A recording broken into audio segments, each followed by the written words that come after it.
Et on va commencer avec un verset hyper connu. « Allez, faites de toutes les nations des disciples. » Ça veut dire quoi, ça, faire des disciples? Oh, probablement que chacun d'entre nous savons plein de théories par rapport à ça. Et, on sait comment faire des disciples. On a une idée quand même assez précise sur comment on fait des disciples. Il y a plein de livres qui nous démontrent comment faire des disciples. Alors, on va parler ici d'évangéliser, on va parler d'évangéliser de tel groupe de telle façon. Comment porter le message de l'Évangile de différentes façons pour les différents groupes qu'on veut atteindre. Il y a plein de livres là-dessus. On sait pas mal comment faire, même si nécessairement, ce n'est pas tout le monde qui dit « je suis un expert là-dedans ». On sait que pour évangéliser, la vie doit matcher le témoignage, ce qu'on va dire. Donc, ça prend une vie qui reflète l'Évangile. Il faut parler de telle façon, pas de telle autre façon. On va peut-être dire, même pour faire des disciples, tu devrais te joindre peut-être à un petit groupe d'études de la Bible. Joins-toi à une église, lis la Bible, fais-toi baptiser, prie. On a une idée quand même vague ou précise comment faire des disciples. Certains d'entre nous, peut-être même, sont des experts. Comment faire des disciples? Ils ont beaucoup d'expérience. Ils ont fait beaucoup de disciples. Donc, allez, faites de toutes les nations des disciples. Ça semble quand même passablement simple. Plus difficile à faire, mais simple. Maintenant, je nous pose une autre question.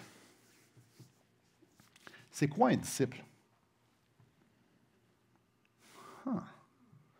Et probablement que j'ai demandé à quelques personnes cette semaine, c'est quoi un disciple? Et la réponse était des chrétiens de longue date. Oui, OK. C'est quelqu'un qui suit Jésus. Oui. Oui, un disciple, c'est quelqu'un qui suit Jésus. Ça veut dire quoi, suivre Jésus? Parce que être disciple, on s'entend, c'est assez abstrait. Puis suivre Jésus, ça veut dire quoi? Il a vécu il y a 2000 ans, on ne peut pas le suivre littéralement. Donc, aujourd'hui, suivre Jésus, ça veut dire quoi? Obéir à Jésus? C'est vague, ça. Donc, être disciple, c'est quoi? Beaucoup plus facile de dire comment faire des disciples que de dire c'est quoi un disciple. Voyez-vous un petit défi ici? On a une idée claire comment faire des disciples, mais on n'a pas nécessairement une idée claire de c'est quoi un disciple. Donc, je suis supposé d'être un disciple qui fait des disciples sans savoir ce que je suis supposé d'être et ce que je suis supposé produire. Je vais leur dire. Je suis un disciple qui doit faire des disciples sans savoir nécessairement ce que je suis supposé d'être puis ce que je suis supposé former. Mais on sait comment faire des disciples, par exemple. Être disciple de Jésus. La semaine passée, j'ai dit que si on voulait être disciple de Jésus, c'était important de savoir ce que notre maître avait à dire, comment il voyait la chose. On est dans Marc, chapitre 1, et je vais relire notre texte. Au verset 16, « Comme il passait le long de la mer de Galilée, il vit Simon et André, frères de Simon, qui jetaient un filet dans la mer car ils étaient des pêcheurs.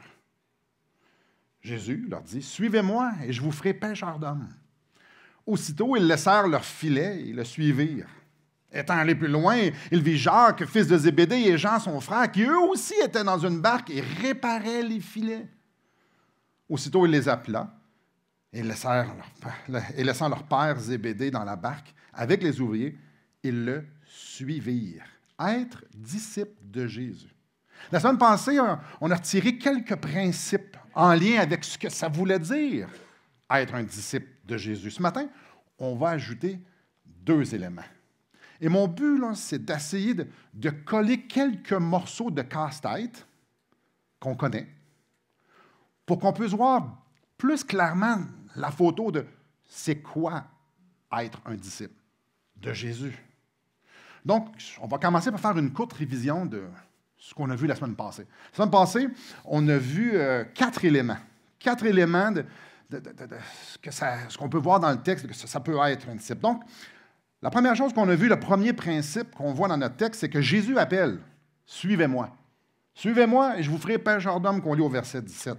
Puis à la verset 20, on dit, et laissant leur... et aussitôt il les appela. Donc il appelle. Il appelle. Ici, Jésus appelle André, il appelle Simon, il appelle Jacques, il appelle Jean à le suivre. Suivez-moi. Ici, cet appel-là, il y a un sens de reconnaître Jésus comme l'autorité de leur vie. Je suis le Seigneur, vous me suivez. Premier principe qu'on a vu. Si vous voulez avoir plus de viande après l'os, allez sur YouTube, il est là. Deuxième principe. C'est en lien un peu avec, c'est qui que Jésus appelle? André, Simon, Jacques et Jean, c'était des pêcheurs professionnels. C'est ça qu'ils faisaient eux autres dans la vie. Donc, les 4 hommes étaient complètement non qualifiés, aucunement qualifiés pour être des leaders spirituels. Eux sont bons dans un bateau ou sur le bord de la mer. C'est ça qu'ils font. Eux, ils pêchent. Donc, être des leaders spirituels, être des piliers, des colonnes pour faire avancer l'Église de Christ, wow, ils ne sont pas qualifiés, mais pas du tout. On avait parlé de « je vous ferai pêcheurs d'hommes ». Et plus littéralement, c'est « je vous ferai devenir pêcheurs d'hommes ». Notre texte est clair sur qui repose le fardeau d'être capable. L'emphase, c'est qu'ici, c'est Jésus qui va les faire devenir. C'est lui qui va les équiper. C'est lui qui va les rendre capables. Eux, ça ne vient pas d'eux. Troisième principe. Et le troisième principe vient avec le fait que Jésus les appelle un style de vie différent. Je viens de le dire, c'est des pécheurs. Pécheurs, excusez. Et aussi des pécheurs, mais ici, dans le contexte, l'emphase est plus mise sur pécheurs. Dans ce temps-là, il n'y avait aucune idée de ce que ça voulait dire, suivre Jésus. Quand Jésus dit « suis-moi », toi, les 4, suivez-moi. Il les appelle, suivez-moi. Ils n'ont aucune idée de ce que ça veut dire que de suivre Jésus. Puis en plus, ici, il dit, je vais vous faire des pêcheurs d'hommes. Ça mange quoi, ça, en hiver, des pêcheurs d'hommes? Eux, ils n'avaient aucune idée c'était quoi des pêcheurs d'hommes. Il n'y a pas vraiment, avant, dans l'Ancien Testament, d'enseignement sur c'est quoi un pêcheur d'hommes. Donc, eux, ils se font dire, je te suis, puis je vais vous faire devenir des pêcheurs d'hommes. Ils n'ont aucune idée de ce que c'est. Aucune. Donc, l'appel de Jésus implique de prendre un pas par la foi vers l'inconnu. La personne qui m'appelle est digne que je ne lui pose pas de questions, que je fasse juste suivre. L'appel que Jésus fait, c'est un appel hors de notre zone de confort tout le temps. Parce qu'on ne sait pas où ce que Jésus va nécessairement. Le quatrième principe, c'est en rapport avec la réponse à cet appel-là. Verset 18, « Aussitôt, ils laissèrent leur filet et le suivirent. » À la fin du verset 20, « Laissant leur père Zébédée dans la barque avec les ouvriers, ils le suivirent. » Un disciple de Jésus suit Jésus d'une façon radicale par la foi. Suivez-moi. Je vous appelle à un autre mode de vie. Je vous appelle à vivre d'une façon qui est complètement différente de ce que vous connaissez. Marc, quand il est en train d'écrire à l'Église de Rome, puis un des thèmes principaux de Marc, c'est justement, c'est comment ça se vit la vie de disciple. Ici, il porte attention sur, on répond comment à l'appel? Aussitôt, laisse leur père, laisse les ouvriers, laisse les barques. Oui, Seigneur. Un disciple, ça répond, oui, Seigneur. Un disciple de Jésus. Les disciples n'auront pas tous les mêmes responsabilités. C'est facile de regarder ça et de dire, ouais, mais ça, c'est 4 apôtres, dont 3 comme ils vont être les préférés de Jésus, dont un, c'est celui que Jésus met le plus. C'est facile d'être dissocié de ça. Mais on doit comprendre que les disciples n'auront pas tous les mêmes responsabilités. Ne seront pas tous équipés pareil. Jésus va demander des choses spécifiques à chacun. Les 4 premiers principes, donc, sauvé par grâce. Sauvé par grâce.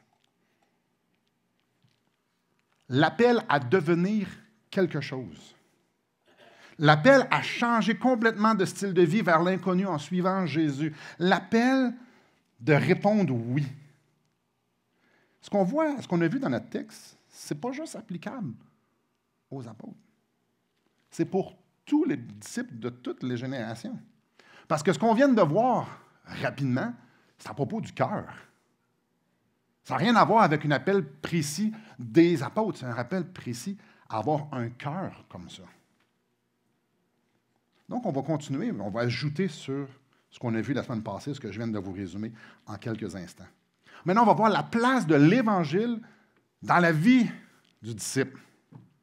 Donc, quand Marc écrit son Évangile, quand Marc écrit cette lettre-là à l'Église de Rome, lui, il a de la suite des idées, puis il dit des choses, puis il va bâtir, il va avoir des liens tout le long de son livre avec ce qui vient d'être dit. Donc, il bâtit sur les choses qu'il vient de dire. Puis c'est spécial parce qu'au verset 1 du chapitre 1, il dit « Commencement de l'Évangile de Jésus ». Donc, commencement de l'Évangile de Jésus, sans spécifier nécessairement complètement ce qu'il veut dire par là. Donc, l'appel du verset 16 à 18, 16 à 20 qu'on a vu, que j'ai lu, ça, c'est placé dans un contexte. C'est important de pouvoir comprendre le contexte pour pouvoir faire le lien entre l'appel des disciples et l'Évangile. L'Évangile dans la vie du croyant. L'Évangile, les premiers mots de son livre, c'est « Commencement de l'Évangile de Jésus ». Ça, c'est le fil conducteur dans la tête de Marc tout le long qu'il va écrire son livre, l'Évangile. Et puis, on va lire le verset 14. « Après que Jean a eu été livré, Jésus alla de la Galilée, prêchant l'Évangile de Dieu. » Voyez-vous, c'est pas fini, là. Il y a un lien. Mais allons voir le verset 15. Il disait, « Le temps est accompli et le royaume de Dieu est proche. Repentez-vous et croyez à la bonne nouvelle. » Le mot « bonne nouvelle », c'est le mot « évangile ». Trois choses très claires dans notre texte. La première, c'est l'Évangile sauve. Je lis le verset 4. « Jean parut baptisant dans le désert et prêchant le baptême de repentance pour le pardon des péchés. » Je saute au verset 8. « Moi, je vous ai baptisé d'eau et il vous baptisera du Saint-Esprit. » L'Évangile est à propos du pardon des péchés. L'Évangile, c'est à propos qu'on ait les péchés pardonnés. Et non seulement ça, c'est aussi de la vie spirituelle et de la vie éternelle qui en découle. L'Évangile, c'est à propos d'être réconcilié avec le Père. L'Évangile, c'est à propos de recevoir la vie dans ces corps mortels qu'on a par les vertus du Saint-Esprit. C'est pour ça que ça nous dit qu'on va être baptisé du Saint-Esprit. Et Jésus nous dit au verset 15, « Croyez à la bonne nouvelle, croyez à l'Évangile. » Donc, c'est par la foi qu'on s'approprie l'Évangile pour le salut de nos âmes. Ce n'est pas parce qu'on est des bonnes personnes qu'on peut être sauvé. Non, non, c'est l'Évangile qui sauve. C'est pas la religion qui sauve.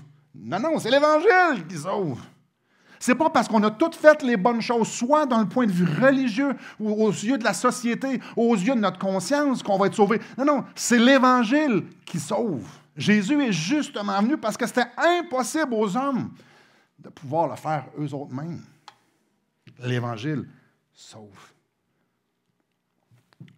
Ce que Jésus prêchait, c'est que le salut de l'âme n'avait rien à voir avec les hommes. Ça ne découlait pas de nous, comme si on pouvait un jour se glorifier d'avoir réussi à se sauver. Non, non, non, non, c'est par la grâce. C'est pour ça que Jésus dit, non, non, non, ça vient de Dieu. Il dit, c'est l'Évangile de Dieu.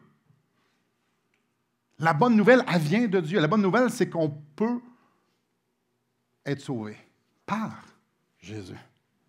Donc ça, c'est la trame de fond quand on arrive au verset 16. Donc, quand Marc écrit son évangile, les disciples, ça vient, c'est ça, là, la place de l'évangile dans la vie du disciple. La deuxième chose qui est claire à propos de l'évangile dans la vie du disciple, c'est que l'évangile apporte à la repentance. Et là, ça se peut que ça vous chatouille un petit peu ici. Jean-Baptiste, comme on l'a vu, prêchait la repentance au verset 4. Et à la fin du verset 15, ça nous dit « Repentez-vous ». Ça, c'est Jésus qui dit « Repentez-vous et croyez à la bonne nouvelle. Repentez-vous ». C'est clair. Dans l'espace de quelques versets, Jean-Baptiste le prêche et Jésus le prêche. Se repentir. Se repentir ne veut pas dire demander pardon. Se repentir ne veut pas dire « J'ai menti. Je m'excuse. C'était mal. » Ça ne veut pas dire ça. Se repentir, ce n'est pas comme « je ne devrais pas m'inquiéter, je te demande pardon, Seigneur ». Non, ça, c'est pas se repentir. Se repentir, ça, c'est dire des mots. Ce n'est pas se repentir. Se repentir, c'est de réaliser que je m'en vais dans une direction, je suis en train de faire quelque chose qui est complètement une abomination devant Dieu, qui mérite que Christ meure pour moi. Ce que je suis en train de dire ou ce que je suis en train de penser, je suis en train de dire à Dieu, je ne veux rien savoir de toi, c'est moi qui décide de faire ça. Même si c'est contre ta loi, je le sais, je décide de le faire. La repentance, c'est de dire, Seigneur, je réalise ça. Et je réalise à quel point c'est une offense contre toi. Je vais faire complètement l'inverse. Pas juste le dire. Repentir, c'est un changement de direction. Oh, combien c'est facile de dire « Ah, je te demande pardon, Seigneur. » Ah, je reconnais que m'inquiéter, c'est pas bon. Pourquoi je m'inquiète? Parce que je ne crois pas que Dieu est bon envers moi. Parce que je ne crois pas ses promesses. Pourquoi je m'inquiète? Parce que je ne crois pas que Dieu, quand il me dit qu'il est souverain, que ça va être vrai, je ne crois pas que c'est le bon berger et je ne vais rien manquer. Là, quand je m'inquiète, là, je suis en train de dire que Dieu, il ne m'aime pas.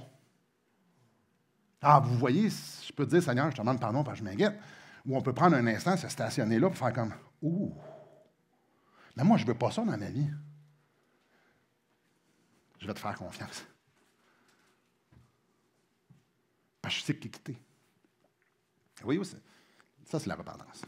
Alors, quand Jésus dit ici, il dit « Repentez-vous », dans notre contexte, ça voulait dire « Arrêtez de vous détourner de Dieu et tournez-vous vers lui. » Arrêtez d'être religieux, puis donnez-lui votre cœur. Détournez de tout ce qui est en abomination, tout ce qui ne glorifie pas Dieu, tout ce qui honore pas Dieu, pour pouvoir l'honorer avec votre vie et être qui il veut que vous soyez. Frères et sœurs, la repentance, ce n'est pas juste pour le salut. La repentance, c'est l'histoire d'une vie. Et plus que j'apprends à connaître Dieu, plus que ma repentance devrait être profonde et douloureuse. Quand tu contemples la sainteté de Dieu, et plus que tu comprends sa pureté, plus que tu connais ses lois, ses voies, sa volonté, plus que tu constates et que tu apprécies son amour pour les autres, quand tu médites le caractère de Dieu, quand tu réfléchis sur la croix, puis les ramifications de la croix, puis ce que ça voulait dire de la croix.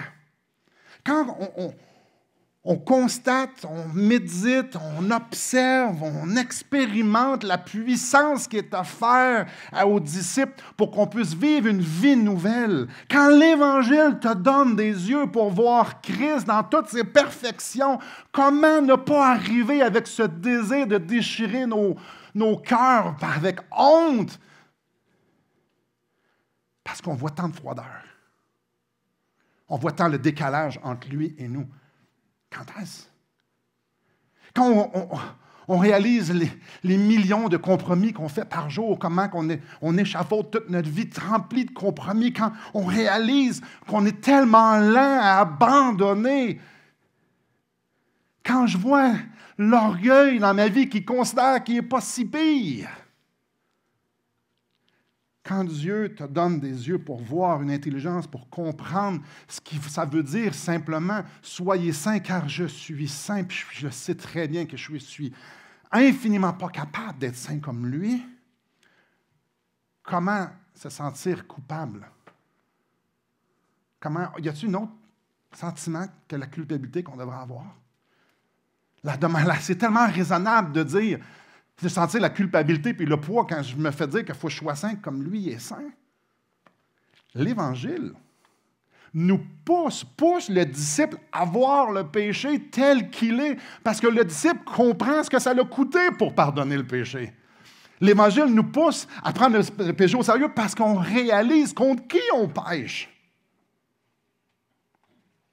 Frères et sœurs, l'Évangile apporte le disciple à la repentance continuellement, parce que tu peux juste goûter et vivre l'Évangile, être transformé par l'Évangile si tu passes par la repentance. Je ne parle pas celle du salut. Ça, c'est la porte d'entrée, mais tout le temps. Troisième chose à propos de l'Évangile dans la vie du disciple. Et je trouve ça quand même assez simple, assez évident. Ça se retrouve, je reviens au verset 17. Donc, le disciple se fait appeler « Suivez-moi et je vous ferai pêcheurs d'hommes ».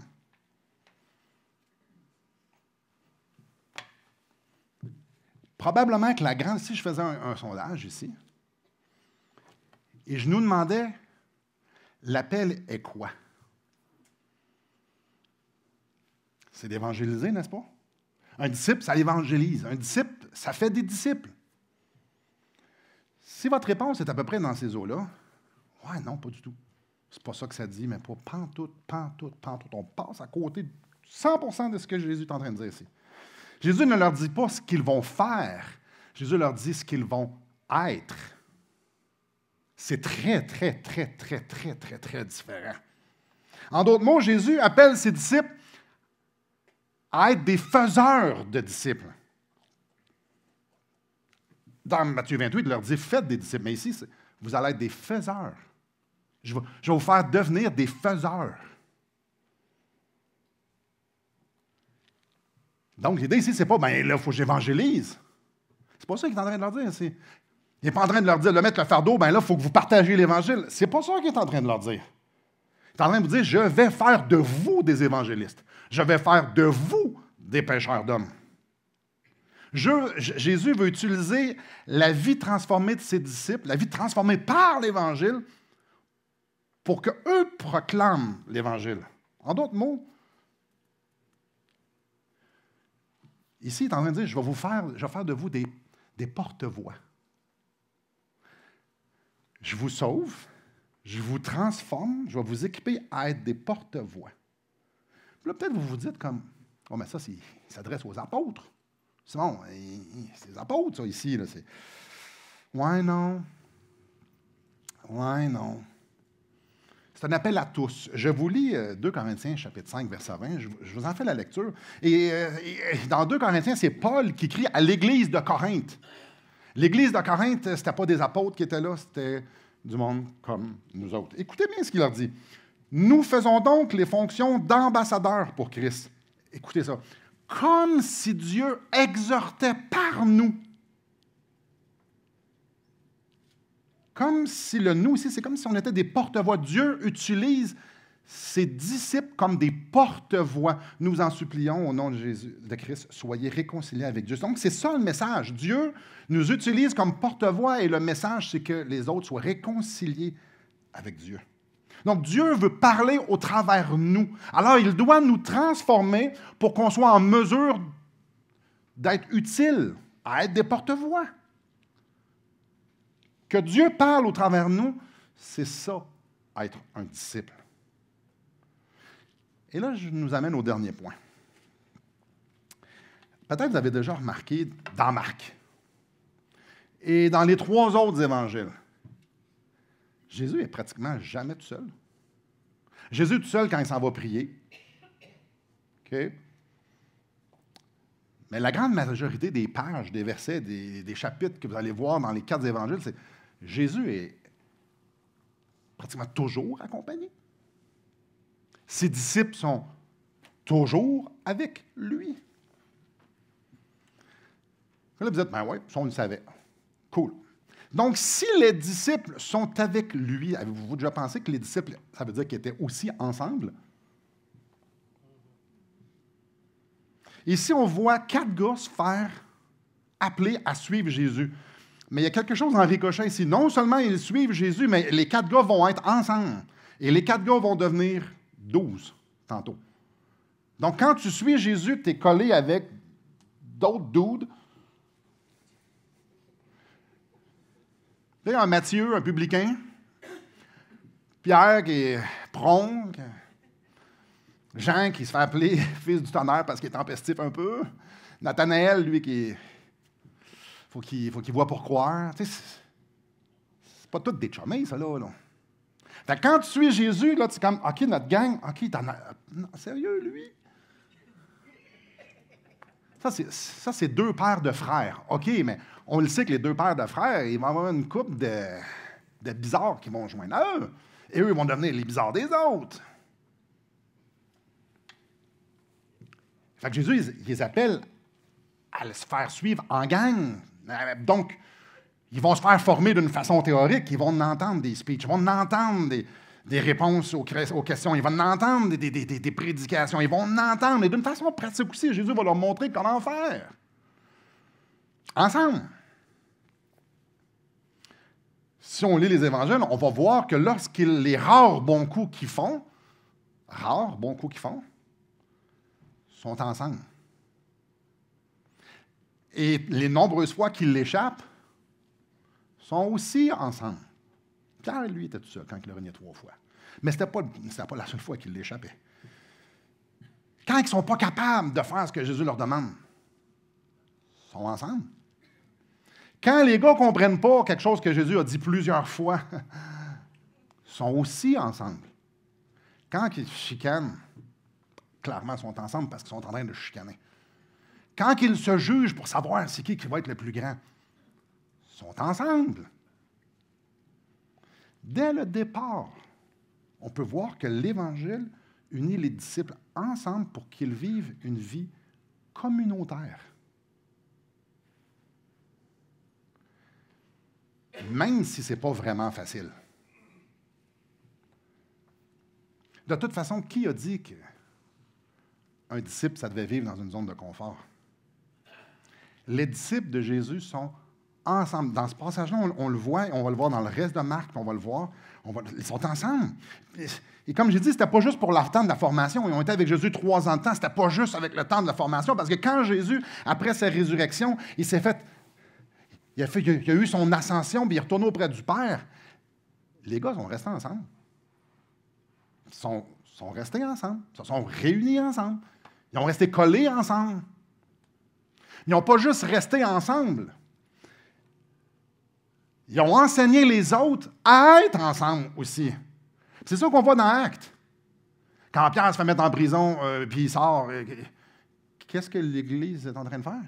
Ils sont ensemble en train de prier. Quand il y a de la persécution, là, puis là, l'Église se disperse, ils sont ensemble encore. Ils sont tout le temps ensemble. Donc, les apôtres se sont fait appeler à faire partie d'une communauté et les apôtres ont enseigné aux autres à faire partie d'une communauté.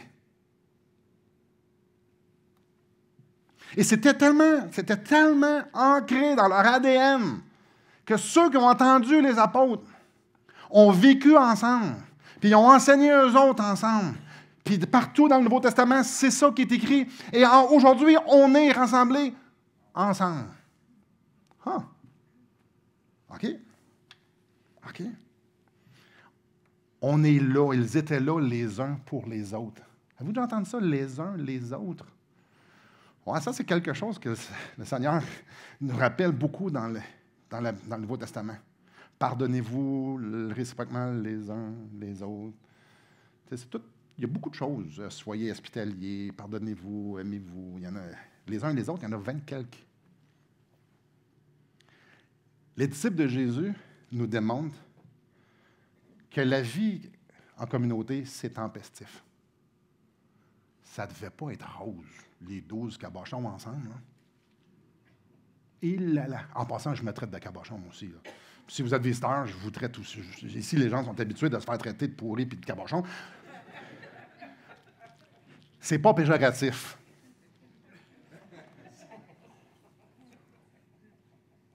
Hey, laissez-moi vous définir qu'est-ce que je veux dire par là. Quand quelqu'un est totalement dépravé selon ce que Dieu dit, quand quelqu'un a de la misère à appliquer des commandements clairs, quand quelqu'un doit se faire rappeler encore et encore les mêmes choses parce qu'il les a oubliées, moi, je m'appelle un cabochon. Puis on est pas mal tous comme ça. Ça veut dire, ça atteint mon estime de moi, ça donne bien dans la parole de Dieu. Bien, ça nous dit que nul n'est intelligent de nature. Alors, notre estime de soi devrait en prendre une soupe. Alors, quand tu mets une gang de pêcheurs ensemble, oui, il y a des tempêtes. N'en demeure pas moins qu'ici, notre maître appelle ses disciples à vivre leur vie avec d'autres disciples. Peu importe ce qui arrive. Les disciples de Jésus vivent l'Évangile ensemble. Puis là, j'arrive à un moment de réflexion ici. Notre texte ne nous donne pas une photo claire de ce que c'est qu'un disciple. En fait, de ce qu'un disciple veut faire. Je veux plutôt dire, notre texte ne nous dit pas tout ce qu'un disciple doit faire. En fait, je vais aller plus loin que ça. Notre texte ne dit aucunement ce qu'un disciple doit faire.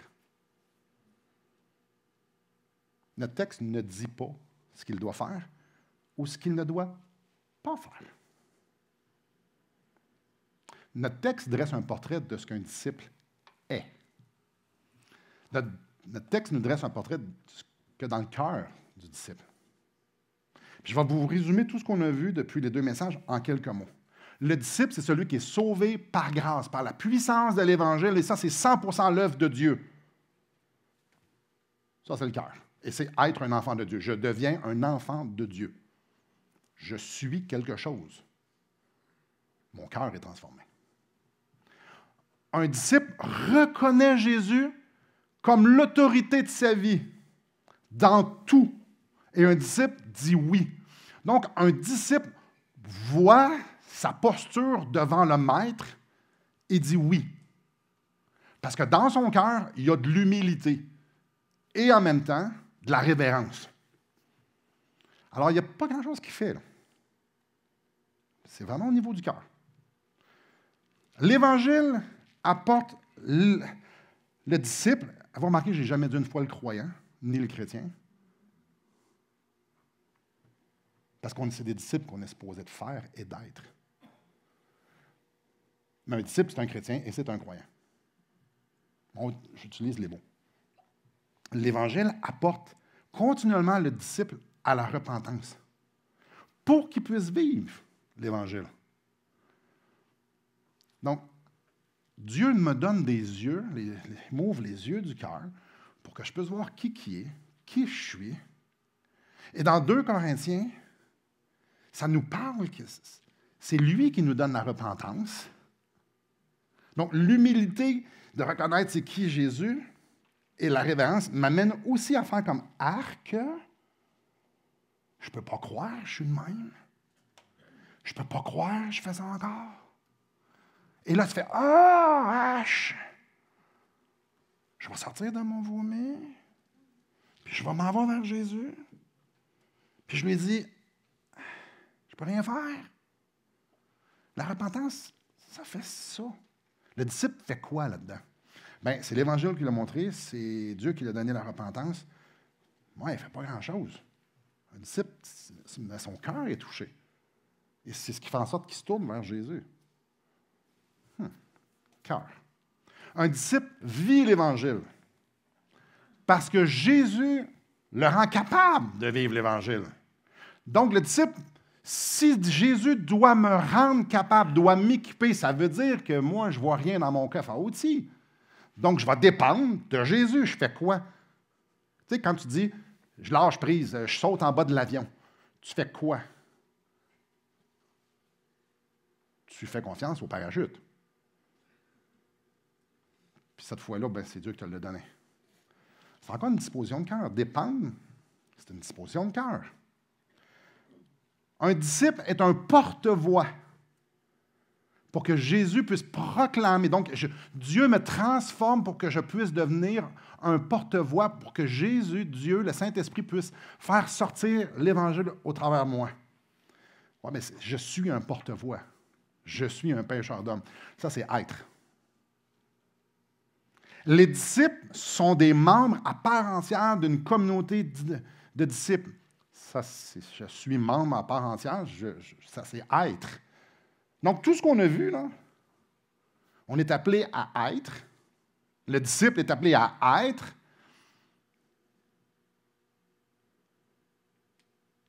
Être quelqu'un que Dieu produit.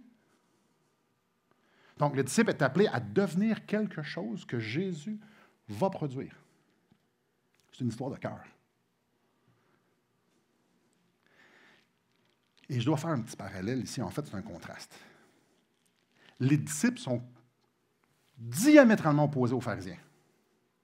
Ce qu'on vient de lire ici, c'est complètement opposé aux pharisiens qui sont l'élite religieuse. Laissez-moi aussi vous faire quelques parallèles. Un pharisien, ce qu'on connaît des pharisiens, cherche en lui les ressources pour faire ce qui doit être fait. Un disciple, lui, il sait qu'il n'y a rien en lui. Lui, il sait que la vase est vide. Lui, il sait qu'il n'est pas capable. Fait qu'il va dépendre pour Jésus pour être et faire. Le pharisien, lui, non. Lui, il se roule les manches. Puis il est capable. Le pharisien, lui, veut être à la hauteur.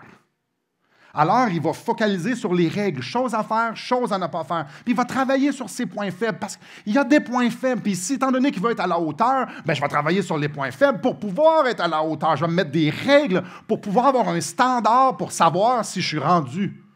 Un pharisien pense comme ça. Un disciple, lui, il sait qu'il ne sera jamais à la hauteur.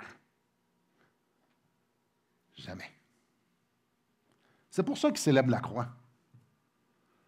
Parce que son identité et le fait que Dieu l'accueille, ça repose sur Christ, sur l'œuvre accomplie sur Christ. Donc, le disciple, lui, il n'essaie pas de se faire à croire qu'il est bon, il sait qu'il ne l'est pas.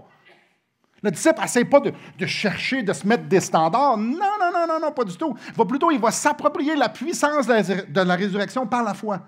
Parce qu'il sait que ce n'est que par la puissance, l'œuvre du Saint-Esprit qu'il va être capable d'accomplir quoi que ce soit. Donc, ça n'a rien à voir avec lui. Voyez-vous, c'est complètement opposé. Les pharisiens et les disciples, c'est deux façons de penser complètement différentes. Un pharisien va vivre dans la culpabilité.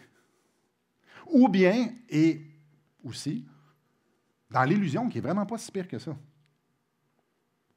La preuve, c'est quand ils vont voir des pécheurs, quand ils vont voir du monde, des gros pécheurs qui font des gros péchés,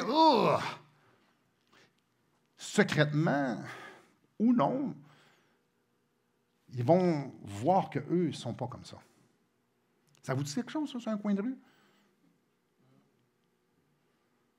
Le disciple, il a l'attitude de celui qui se frappe le cœur et dit « Je suis indigne ». Le pharisien fait comme « Je ne suis pas parfait, là, mais pas comme lui, certain. »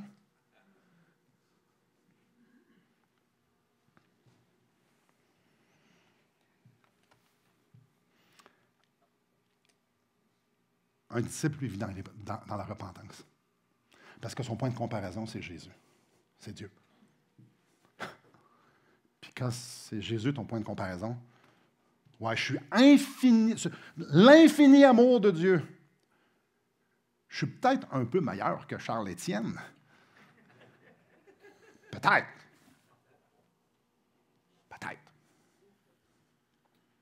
Mais quand moi et Charles Étienne, on est placés devant l'infini amour de Dieu, moi et Charles Étienne, on est vraiment proche puis vraiment loin de Jésus. Fait que peut-être que je suis 0,000, peu importe, mais devant Jésus, les deux, on a besoin d'un sauveur, les deux, on est vraiment proches. Excuse-moi de la prendre, Charles Étienne. J'aurais pu prendre n'importe qui d'autre, mais c'était toi ce matin. Puis un disciple ne va pas vivre dans la repentance pour se flageoler, pour élever ses péchés plus haut que la croix, pour donner plus d'attention aux péchés que la gloire de la croix, de la liberté. Non, le disciple, il va aller dans la culpabilité, puis il va réaliser, il va comprendre la repentance qu'il a besoin de faire pour pouvoir aller déguster la liberté que la croix et le pardon qu'il a reçu en Jésus-Christ, puis ça va finir en célébration. Le pharisien, lui, il se meurtrit. Puis le disciple, lui, célèbre Parce que ses péchés sont pardonnés. La culpabilité, il ne la porte pas. Elle a été portée sur la croix. Pourquoi la reporter? Un pharisien fait toutes les bonnes choses religieuses. Un disciple, ça l'aime Jésus. C'est différent. Hein? C'est quoi déjà le plus grand commandement? Je pense que ça a rapport avec l'amour de Dieu. D'aimer Dieu. Je pense que c'est ça. Vous vous souvenez, à un moment donné, Jésus s'en va voir ses amis. Et puis, il y en a une qui sert beaucoup. Avec raison. Jésus est chez vous, qu'est-ce que tu fais? Hey, tu veux faire le ménage bien comme il faut, puis tu vas faire des petits plats, puis tu vas mettre de la décoration, puis tu vois, c'est quoi de bien? Il ne faut pas que personne manque de rien.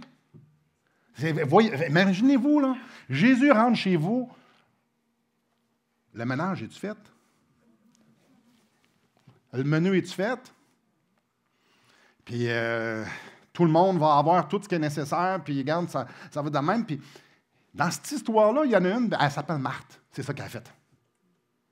Sa sœur, elle n'a rien compris, elle. Elle n'a rien compris, elle là, est à côté de Jésus, puis elle l'écoute parler. Puis elle boit ses paroles. À un moment donné, Marthe, elle va voir Jésus, puis elle dit, ben là c'est pas des citations, là, c'est un peu imagé dans ma tête de même. Mais là, Jésus, je fais tout. Et dis donc, la sœur de venir m'aider, tu ne trouves pas que c'est pas normal? Je suis tout seul, là. Je me tape toute la job, on est supposé d'être deux dans ce paquet-là. Là. Je suis tout le temps tout seul. Savez-vous que j'ai entendu un chrétien dire ça?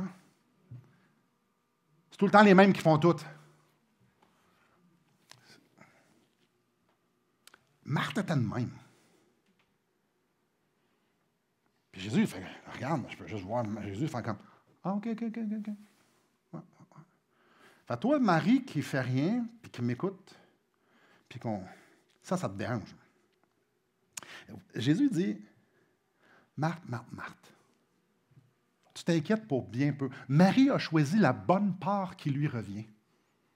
En grosso modo, c'est, tu t'énerves bien gros, là, mais elle a choisi la bonne affaire.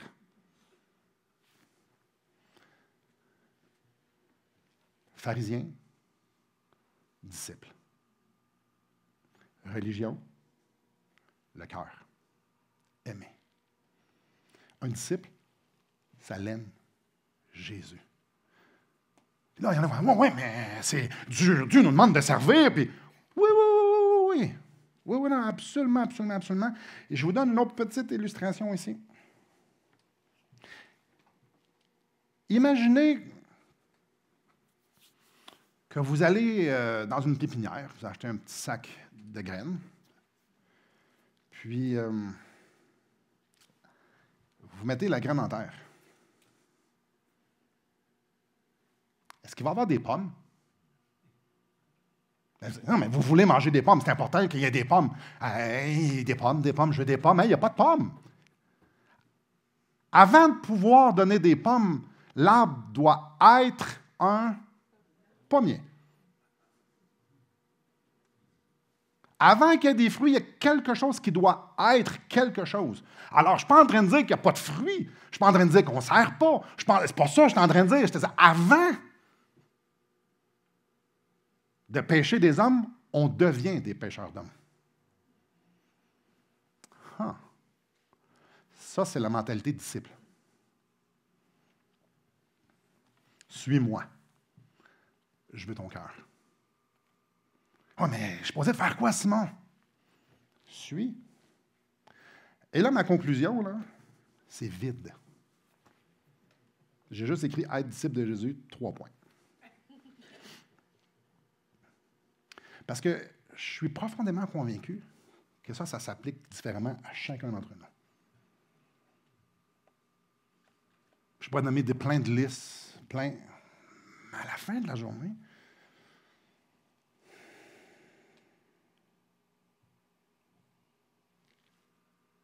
c'est quoi être un disciple?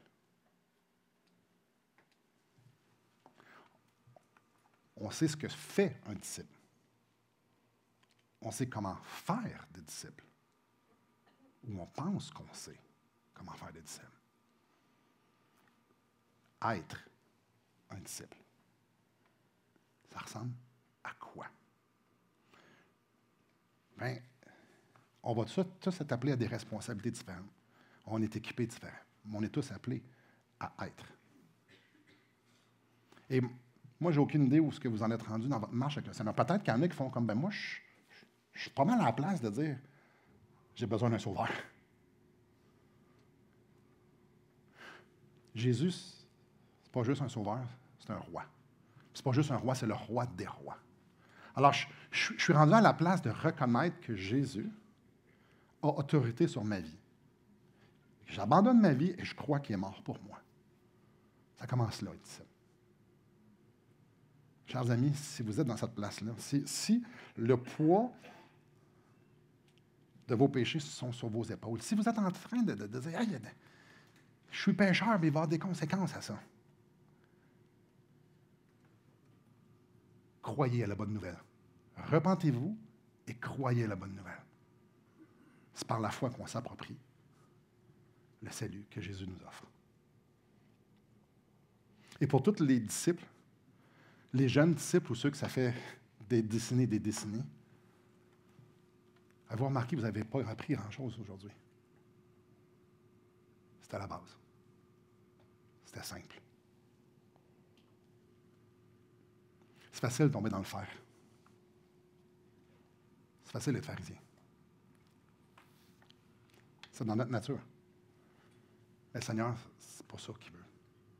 Quand Marc écrit son évangile, ça s'adresse à une église. Je voulais leur laisser ça. Commencement de l'évangile de Jésus-Christ. Jésus appelle des hommes, des femmes qui abandonnent leur vie pour suivre leur maître. Et l'aimer. Et ce qui va découler de ça, pour chacun d'entre eux, ça a été différent. Pour vous, pour moi, pour vous, c'est différent. Mais c'est quelque chose qu'on doit repenser encore et encore et encore.